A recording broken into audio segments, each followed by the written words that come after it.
ଜାଲ ସତ୍ୟପାଠ ଦାଖଲ କରି ଟେଣ୍ଡର ହାତେଇବା ଉଦ୍ୟମ ପଣ୍ଡ।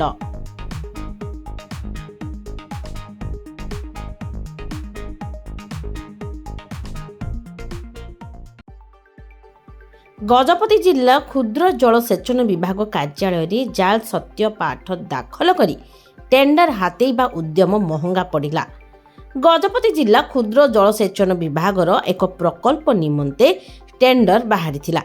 ସେଥିରେ ଗଞ୍ଜାମ ଜିଲ୍ଲାର ଜଣେ ଠିକାଦାର ଟେଣ୍ଡର ପ୍ରକ୍ରିୟାରେ ଜାଲ ଦସ୍ତାବେଜ ଦାଖଲ କରିଥିବା ଠିକାଦାର ସଂଘ ଅଭିଯୋଗ କରିଛି, ଯାହାକୁ ନେଇ ସ୍ଥାନୀୟ ଠିକାଦାର ସଂଘ ସମ୍ପୃକ୍ତ ଠିକାଦାରଙ୍କୁ ବହୁ ସମୟ ଧରି କାର୍ଯ୍ୟାଳୟ ପରିସରରେ ଘେରାଉ କରି ରଖିଥିଲେ।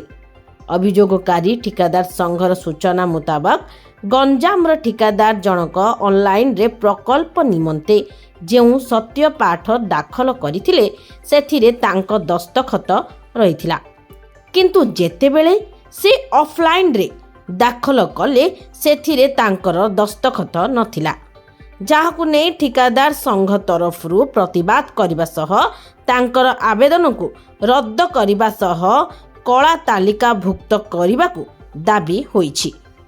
ସେପଟେ ଏ ଘଟଣାକୁ ନେଇ କ୍ଷୁଦ୍ର ଜଳସେଚନ ବିଭାଗର ଏଷ୍ଟିମେଟରଙ୍କୁ ପଚାରିବାରୁ ଅଭିଯୋଗରେ ସତ୍ୟତା ରହିଥିବାରୁ ଆଇନ ଅନୁସାରେ କାର୍ଯ୍ୟାନୁଷ୍ଠାନ ଗ୍ରହଣ କରାଯିବ ବୋଲି କହିଛନ୍ତି। ବ୍ୟୁରୋ ରିପୋର୍ଟ, ଲକ୍ଷ୍ୟ ମିଡ଼ିଆ।